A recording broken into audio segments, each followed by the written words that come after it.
Ipapasemento ko na nga pala mga kakulit ang paglalagyan ng aking pinagagawang kubo. Dahil ilang araw na nga lamang mga kakulit at i-deliver na yung aking pinagawang kubo. Kaya naman ipapasemento ko na nga kung saan ko ipapalagay yung aking pinagawang kubo. Kaya naman sa video na ito ngayon mga kakulit ay maagap ngang maliligo si Papa. Dahil ngayon ngang araw na ito mga kakulit ay isesemento nila kung saan ko ipapalagay yung aking pinagawang kubo. Kaya naman pagkatapos nga maligo ni Papa ay dumiretso naman siya dito sa hardware para bumili ng materyales na aming mga gagamitin sa aking ipasesemento na paglalagyan nga ng kubo. At sa mga hindi nga pala nakakaalam mga kakulit ay dun ko nga pala ipalalagay itong aking pinagawang kubo sa akin ding lupa na nabili. At ito nga palang lupa ko na ito mga kakulit ay kalapit lamang din ang lupa ni Tito Ka Dreamers. At habang naghihintay nga pala mga kakulit si Papa na may deliver yung kanyang mga biniling materyales ay nilinis muna nila kung saan ko ipalalagay yung aking kubo. At makalipas nga lamang mga kakulit ang ilang oras ay i-deliver na rin ang materyales. Bali ang binili nga pala dyan mga kakulit ni Papa ay kalahating kobe ko ng graba at saka 3 supot ng semento. Dahil hindi naman kalakihan mga kakulit ang paglalagyan ng aking kubo, kaya naman hindi rin kalakihan ang kanilang sisimentuhin. Kaya yun lamang ang materyales na binili ni Papa. O diba mga kakulit, kung makamaterialis ako ay parang mansyon na ang aking ipagagawa. Pero iisipin ko na lamang mga kakulit na not now but soon, na kung hindi man ngayon ay darating din ang tamang panahon. Charot! Hindi Bali sa pagsesemento nga pala nila mga kakulit ay 2 lamang sila na gumagawa. Hindi na nga kumuha si Papa ng ibang gagawa dahil marunong din naman siya ng ganitong trabaho. Sapagkat dati nga mga kakulit ay ganito nga ang trabaho ni Papa, ang mag-construction. O diba mga kakulit, Papa ko lang ata ang maraming alam na trabaho sa mundo. Dahil bukod sa marunong magnegosyo ay nagtatattoo din siya. Na kapag dinala mo sa bukid ay marunong din mag-araro. At kapag dinala mo sa bayan ay marunong din mag-carpentero. Pero wag lamang daw sa dagat at hindi siya marunong mangisda. Charot! Doon ka dai. At kung napansin nyo nga pala mga kakulit ay hindi na bumili si Papa ng buhangin. Sapagkat nung nagpasemento nga si Tito Ka Dreamers noong kanyang pinaglagyan ng kanyang kubo ay merong mga natirang buhangin. Kaya naman yun na lamang ang aming ginamit na buhangin. O diba mga kakulit, nakatipid pa. Charot! Hindi dapat gayon.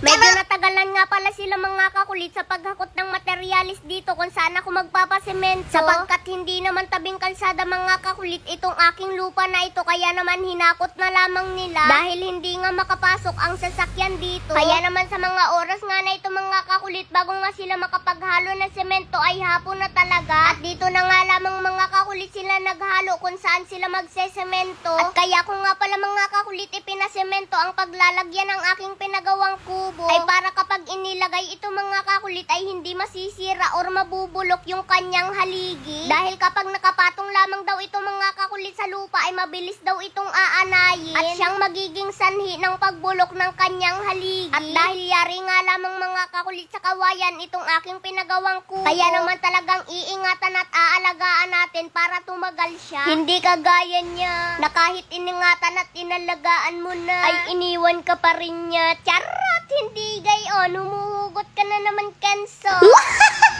So paano ba mga kakulit, hanggang dito na lamang ulit ako. See you next vlog. I love you all. Abangan nyo ulit ang susunod na kabanata ng ating kubo. Uy! Tingnan nyo naman kung gaano kalaki na panalunan ko for the first time. 71,200 pesos. O diba?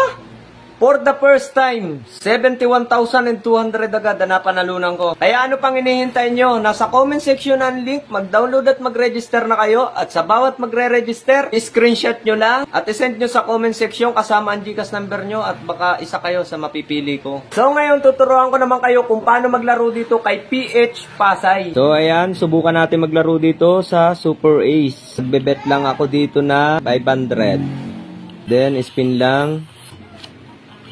Ayan, oh, 1.8. Uy, scatter. Okay. Uy, 4,000. 3,000. 1.5. Wow. Grabe. Uy, 7.2. Uy, 24,000. Wow. 6,000. Uy. Tingnan nyo naman kung gaano kalaki na panalunan ko for the first time. 71,200 pesos. Ayan oh. Oh. Ayan. O diba?